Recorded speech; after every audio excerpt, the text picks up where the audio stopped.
YouTube, man. Y'all see the title? Sorry for the ad. Let me scroll down a little bit. 50 best albums of the 21st century. From Jay-Z's The Blueprint to Kanye's My Beautiful Dark Twisted Fantasy to Rihanna's Anti. These are the best albums since 2000. So, we've done this a few different times on this channel. We going over these complex lists, and obviously, man, I don't know, man. I like complex a lot, but I never vibe with them when it comes to this list. They always seem like they're going for like the very dramatic, over the top picks, kind of to stir things up. And it is what it is. It's just an opinion. Everybody can have their own opinion, obviously. But it's just kind of, sometimes I feel like they do a disservice to the entirety of the art for the clicks. But we're going to get right into it. So let's start with 50. Okay, so they're saying the best albums are all genres, not just hip hop. Okay, so they're starting off with Justin Bieber's Purpose 2015. I haven't heard it, guys, but okay. 49, we got Erykah Badu's Mama's Gun. I think this is a great album. A lot of great tracks on this project. Definitely a classic R&B. It's so crazy. I thought this was 90s, but like I said, it's the brink. On the 2000 mark is when it came out. I wonder if they have Coldplay Parachutes. I don't know if it's at 99 or 2000. We'll see. So much fun, Young Thug. I'm not a fan of this project. It just is what it is. I think this is the one that J. Cole basically was like the executive producer on. So a lot of people liked it or whatever it might be. But am I going back to So Much Fun? Hell no. The London is hot, or a few tracks that comes to mind when I think of this project. Obviously, J. Cole, Travis Scott, Hot with Gunna, Ariana, Thank You Next. This is 2019. This is also, I don't think I've heard this really either. Maybe I heard some tracks on it, but whatever. I ain't got nothing to say. Do got Diplomatic Immunity, 2003. We have this at 46. One of their only label project for real. This has some good stuff. Has some good soul samples in it. It's really hard to give a full gauge of where this stuff really sits at this far out. So I just leave that one. It's okay. Nas, Godson. I remember when this project came out. I remember listening to this for whatever reason, like back to back to back, and like while it's dope, I don't know if I'm going back to this one when I speak on Nas projects, but yeah, this was just a great time, I would say. Just from my listening experience, it was just like, oh, this is just some good hip hop. Like a lot of my older cousins was playing this around, so I have no problem with this project. We got 44, Cardi B, Invasion of Privacy. So this actually won a Grammy. I want to say yes. Or is this the mixtape? Okay, no, this is the one that won a Grammy. This, people might say this is kind of high on the list. Maybe it could be lower, just based upon the influence of Bodak Yellow and the hit songs like I Like It. Yeah, this project is like what skyrocketed Cardi B to, like, you know what I'm saying, major superstar level. See what I'm saying? They always do some crazy shit. MF Doom with Mad Lib, Mad Villainy. This came out in 2004.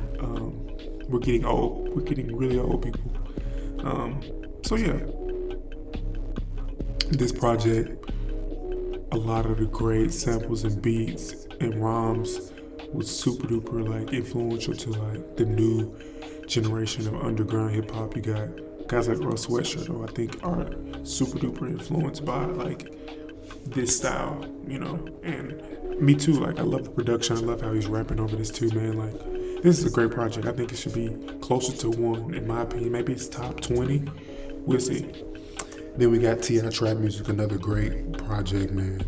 Trap Music has some great producers on it. DJ Toom, Cool and Dre, David Banner, Kanye Beats. Yeah, this is a T.I. I would say when this came out, we were like tapped into Ti for real. As you guys know, I'm from Chattanooga, so it's right here by Atlanta. So like we was locked into this. This is another one like that came out in this time period that wasn't like ringtone music or snap music that everybody was rocking with. Like this was on constant repeat as well. This Justin Timberlake, Future, Sex, Love Sound. Obviously, I'm not the hugest Justin Timberlake fan, but I love a lot of tracks on this project. The production by Timbaland and the Neptunes, like they did incredible. Like I reference this project today as like inspiration for what they did production wise. Like if you want to do like more of a poppy R&B production, this is a great project to reference. You know, if you're trying to make that type of sound right now. Then we got Amy Winehouse, Back to Black, 2006. I think this. I'm not exactly sure. Yeah, I'm thinking the tracks that she had, and I don't know if this is the project. But yeah, I mean, I want to revisit this Back to Black. So like with this list, it's just giving me compiling a couple albums that I can dig into and listen to in my everyday life. So this Back to Black is gonna be on the list. I want to re-listen to this Amy Winehouse, Kid Cudi, Man on the Moon. This needs to be heard. This is like my top 10 favorite project right here. End of Day, obviously, soundtrack to my life. Day and Night, Pursuit of Happiness, Cudi's Own. Everything about this is like, yeah, this is like one of the greatest projects of all time in this hip hop experimental sphere. You know, I love Man on the Moon 2, Man on the Moon 1. Juice WRLD, Goodbye Good Riddance. This is also a great project. This came out, I want to say, what they say 2018. So yeah, this is like, yeah, I remember everybody putting me onto this specific Juice WRLD project. Like, Cody, you gotta listen to this. This is like Uzi. This is like all this, you know what I mean? Like, this is what you need to listen to. And I remember giving it a good run. I think it's Juice WRLD as a whole, like everything that he was putting into this was so different than just Uzi. I think there was a lot of rock and roll influence on this project, emo rap at its fullest, you know. Yeah. Yes, sir. And now we got Tyler the Creator, Call Me If You Get Lost. This was a dope project. I would say it's at the bottom back end of my like favorite Tyler projects, even though he's like rapping. This is like his mixtape, DJ Drama Vibe project. And yeah, I think he definitely got across what he wanted to get across with this, you know, and I appreciate it. This Billie Eilish, When We All Fall Asleep, Where Do We Go? Yeah, this is a dope project as well. I remember listening to this when it came out. It's a little bit slower for my personal taste, but I can just acknowledge that this is good art. Maybe it's high. You know, it's not better than Man on the Moon 1. It's definitely not better than Man on the Moon. But yeah, it's dope. ASAP, Live Love ASAP. Love this project, man.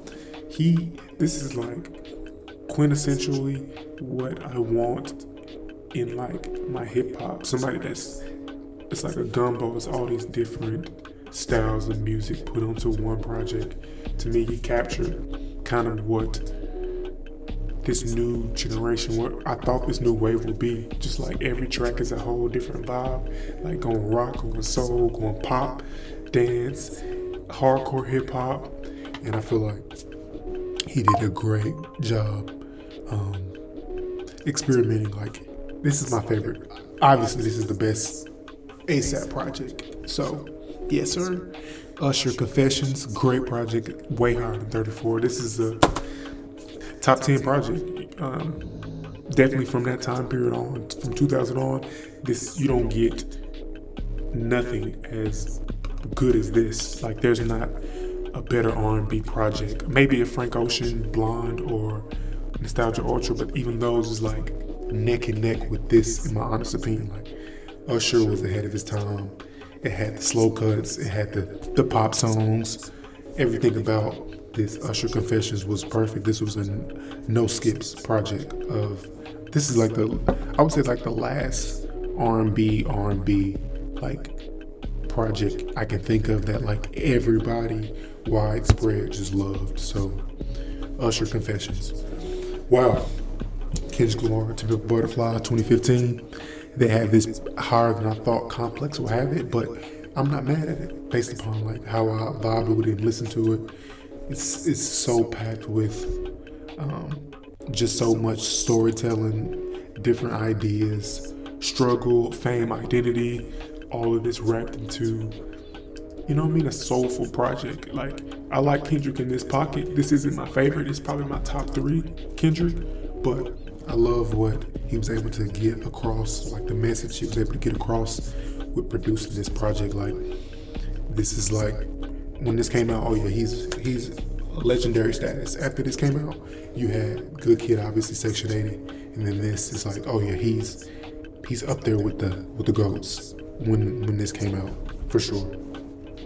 Clips, Hell Have No Fury, a great project. Like I say, I referenced this too for the production, man. The raps are obviously coke raps, but they're doing it at the highest level. Like, it's art. When they do their coke raps, it's not what they doing. This is like Smith coke rap. It's high level rhymes. Now we got Lana Del Rey, Born to Die 2012. This may be one of the best album covers. They captured an aesthetic so well, and there's a lot going on within the story of Born to Die. It's that I can really examine and talk about, but I don't think it's 31. It's definitely a great classic project for this generation, for like the 2010s for sure. Now we got D'Angelo Voodoo, great project, a lot of great songs, you know. The Greatest Sunday album, like, this is the type of album that you hear when you get in the car after church and they're playing some D'Angelo, probably. Soulful, very unorthodox soul. Like, I love what D'Angelo does. It's like, it's something you can't steal this style. It's so unique, it's so unorthodox. You can't redo this, and that's why I think this is very special. It's definitely higher. It's definitely a different category than the Usher Confessions R&B album. So you got like the Usher category of R&B. You have the D'Angelo style, and then you have like this Frank Ocean. Like, these all R&B is very diverse. So, but I'm just trying to chop it up to where how these 3 projects are so great and unique, but they're just occupying different parts of this R&B sphere. But I definitely think this is a classic project. I think it's going to, over time, obviously he just passed away, RIP to D'Angelo. I think this project is going to continue to keep growing as far as its visibility amongst like the new generation. I mean, obviously I know it, my cousins have it, you know what I mean? Like, my brother loves this project, so yeah, this is genius. Obviously Questlove is a part of it, but yeah, now we're at 29. J. Cole, 2014, Forest Hill Drives. I'll go ahead and say this is my favorite Cole project. A lot of people might think Born Center or whatever it might be, but I don't know, something about this one in particular I vibe with, and I can't even say it's that much different than the other ones, but just like the production, and I keep saying this buzzword production, but like, at this point in time, I was just like heavily producing, so I'm listening to music and say, oh my God, how are you doing this? How are you doing that? Open the track like January 28th. I love the way he flipped that sample, the way he's rapping on it.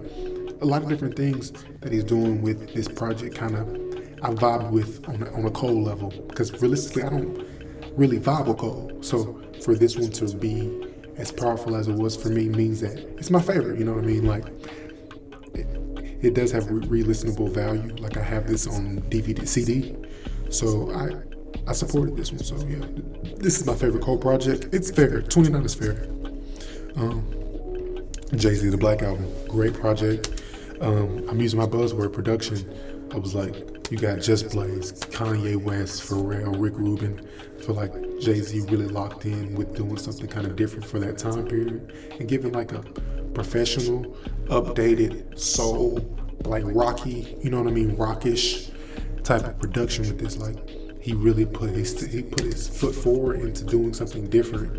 Obviously, this was the retirement project, and he didn't retire, so a lot of people might look at it in a negative sense. But man, this got to be one of his best bodies of work. Kanye West, The Graduation, 2007, great project. Probably one of my favorite Ye projects. Is higher than 27, 100%. Just the techno world he took us to. He took hip hop to a new place, and I think because of this, you had guys like Lupe feeling like he had to make something like this. Think lasers, you know what I mean? It's like the turning point where hip hop is getting more poppy. It's experimenting with pop sounds, and Kanye West was kind of the leader in the forefront of getting this sound to the mainstream hip hop world. And I think he did a great job. Like, he mixed the soul sample with the Daft Punk, with the, you know what I mean, 70s, you know, whatever it might be. But yeah, Kanye really changed the game with this. This is a top 5 Kanye project. So 27 is too high. This needs to be top 15, top 10. Lil Wayne, The Carter 2, another project.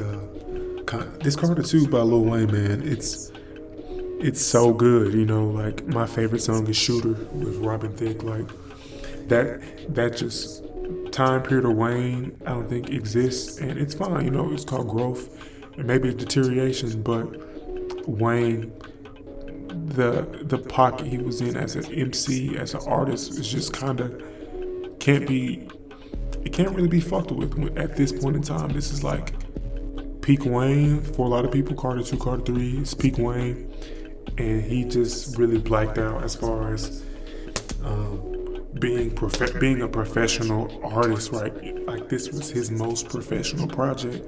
It's reminiscent of kind of what Jay-Z would do. Like, when I think about it, it's like more of his Jay-Z. Like, if he wanted to cosplay Jay-Z, this is the project his Jay-Z project. Okay, now we're at 25. Jeezy, Let's Get It, Thug Motivation. Obviously, this is incredible. This is like a trap classic. Obviously, got trap music. This one right here, man, this is just full of tracks. Like, there's no skips on this. The Jay-Z track, I don't know, this is just peak Jeezy. It's either this or a recession, you know. But man, Jeezy really left an imprint with a lot of people just with this Thug Motivation, man. Like, he crossed over without like making a pop record, I guess, in my opinion, without making an overly poppy style or vibe. This is the project for Jeezy. 24, Bad Bunny. Can't even lie to you guys, I haven't listened to this project. I don't know Bad Bunny music, but to be 22 and be above Graduation and Carter 2 means that this has to be great. So I already disagree. There's no way. I think it would have made it to me. But yeah, now we got Travis Scott, Astroworld 2018. I think it's one of his most overrated projects, and people might kill me, but yeah, I just wasn't connected to him as a whole in this project. But I mean, like, everybody loves his Travis Scott project, so I completely understand why it is where it's at. So yeah. Now we got XXXTentacion, question mark. Love this project, man. This project, I would say I was on to X, but when I heard this, I'm like, oh yeah, this dude he's next level. He's gonna be one of the best rappers ever when this came out. Obviously, he passed away, I want to say, that same year. But man, so many dope tracks.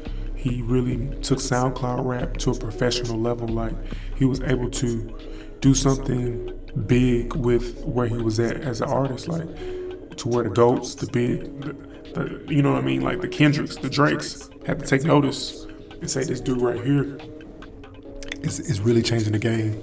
Then we got 21, Jay-Z and Kanye West, Watch Your Throne. I'll say one of my favorite projects. I love this collaboration. I think they push borders, they push boundaries, just packaging, graphics, you know, production, you know, everything, video. I think they really push borders with this. I think Virgil made this album cover. So it's definitely a classic. You have to give it a listen. I go through it and there's only maybe 1 or 2 skips, but this is a great project. I don't think it's better than Graduation or the Carter 2, but it's a classic amongst its, like, you know, side catalog projects like collabs or collaborations type projects. This is one of the top 5, top 10 in all music. So 21 isn't bad, but I just don't like the positioning that they have Carter 2 and Graduation. It's kind of really pissing me off where they have those 2 projects, because those are like Nothing Was the Same. Great project. Not my favorite Drake project, but the space he was with, the production on this, and the sound and the vibes that he was able to get across. Like started from the bottom, Worst Behavior. He kept a cohesive. The production so cohesive, and it really captured like where we was at in the world at that time, like pound cake, like spacey, like open beats. You know what I mean? Like snares dropping randomly, and just like open space beats. He like captured this so well. Tuscan Leather. Yeah, he was just. This is like, if it's not 2013, it's the peak of Drake. If you're not reading this, it's too late. It's the peak of Drake. So like, this right here is one of his best push outs to the world. You know what I mean? Now we got Eminem, The Show, classic, great project. I would say his top 3 project. Yeah, Eminem at this point in time, he could do no wrong. He was really running the game, and that's what I'm saying. You got people say it's like rap rock, but I think he just made his own version of who he wanted to be.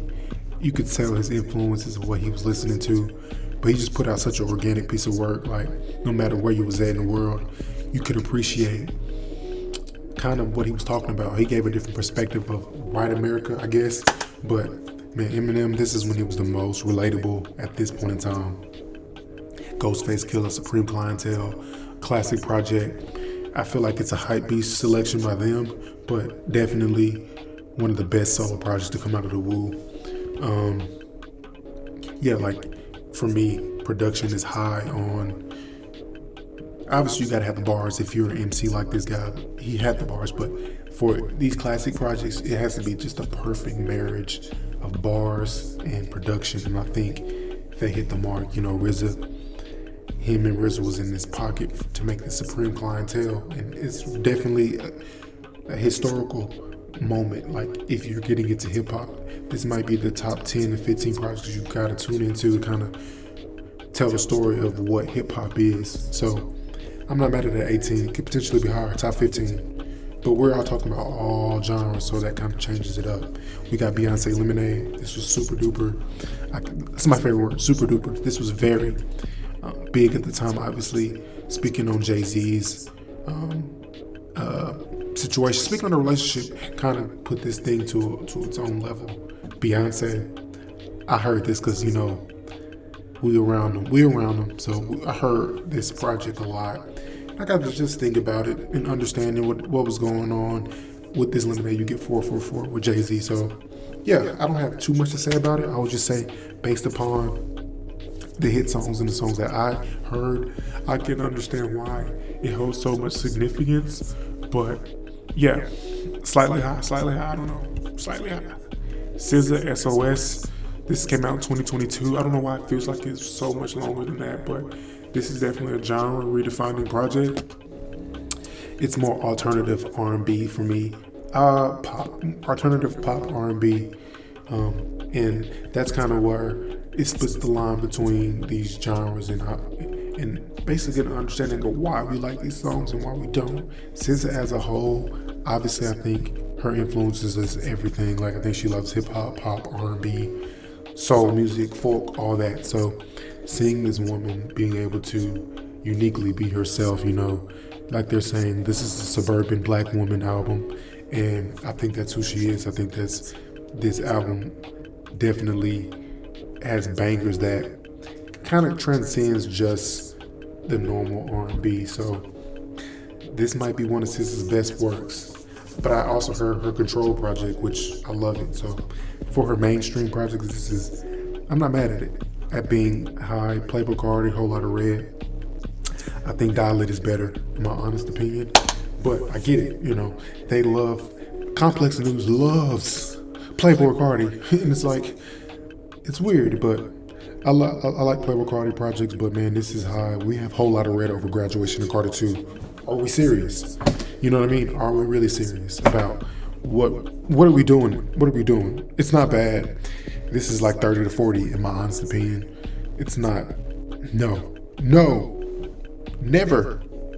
Kanye West eases. It's like they're playing with people by doing this, and then they have Dirty Sprite 2 underneath it. So Yeezus, I love Yeezus. Production wise, I think it could be his best project, and that might rub people wrong because obviously I have this background of loving like soul, hip hop, and sampling in a certain texture. But if you listen to this, he's doing that. You know, he's just mixing it in. He's mixing it in with the techno. He's mixing it in with, I'm saying techno, but electronic, unfiltered, unorthodox. You got Billie Holiday samples, Strange Fruit sample. So it's definitely still soul. It's still Kanye West. It's College Dropout in 2013. You know, it's just his reimagination of it. So all the hip hop heads are gonna be like, this sucks, it shouldn't be here. But I'm not mad at it. It's one of the more like, you have 808s being super influential, and now this is like, they're like in the same category to me, like just art pieces that change the world, change the times. Of like, after this comes out, nothing can be the same. Like nobody. You have to go back in the lab and rethink how you're gonna make music because of this project. So this, I'm not overly mad at it. This is one of my favorite Kanye's. We got Future Dirty Sprite 2, my favorite Future project. There's not any misses, no misses at all. Like there's no misses on this Dirty Sprite 2. Just, you can go from top to bottom and not miss. My favorite track is Percocet Strippers Joint. Don't worry about it. Don't worry about why I like that song, but the production, everything on this project is like his coming out to the world. Obviously, he had, I don't want to say Monster. The project has Turn on the Lights, but this is like his coming back to the trap world. He kind of left for pop. This is him saying that I run the streets. I'm the godfather of this new shit, and he did this. This is a magnum opus for Future. Not mad at it. Kendrick Lamar, Good Kid, Mad City. This needs to be higher. Storytelling, A+, you know, production, A, you know, rapping, A, everything about it. He kept it short and cohesive. He had the extra tracks like Black Boy Fly, he had like 3 or 4 different, West Side, Right on Time, with Young Jeezy. Like this project was I lived and died with this. It felt like at that time period. It got so many spins, so many run-throughs. I really like it. It's great. It's his best project, hands down. It's higher. It's higher for me. It's not 12. You know what I mean? It's higher. Outkast, Stankonia. Many people say it's their magnum opus, like I've been saying these last few projects. I'm not mad at it because I understand what they mean sales-wise and just crossover ability. It's great. ATLiens is my favorite, but it came out. ATLiens came out in the 90s, so that's not going to be on this list. I got to put that in my mind too, like 2000 and newer. So yeah, man, Outkast, they mean so much to all these guys. I don't think you get a Kendrick Lamar or Kanye West without their contributions to the game.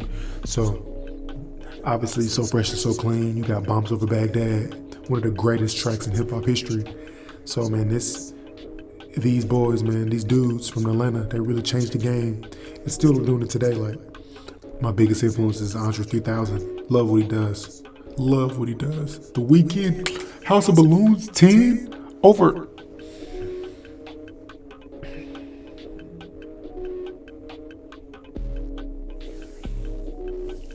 I like House of Balloons, man, but they just do dumb. They just do this. They do this, and it's so bad, you know.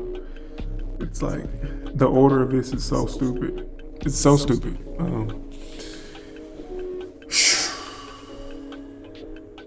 Yeah, I don't. Let me just say, this is crazy. It's a great project, man. It showed the Weeknd to the world, in which, you know, from this now Drake kind of took his vibe and made the Take Care, that whole universe of sound. So, and this is definitely influenced by 808s and Heartbreak, Kanye West. But let's just keep it simple. Yeah, this set the tone for the Weeknd we will get. Obviously, he's went a little bit more pop. He's not in this dark world as much. But yeah, this was a time to be alive for sure. This is definitely a time to be alive. But I think 10 is slightly high. Number 9, Beyonce.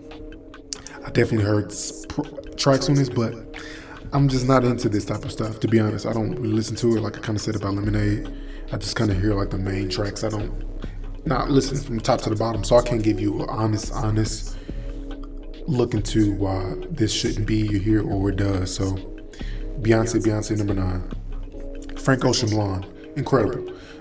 This may be one of the best projects I've ever heard, and it's still evolving to me. Like this came out in 2016. We're at 2025.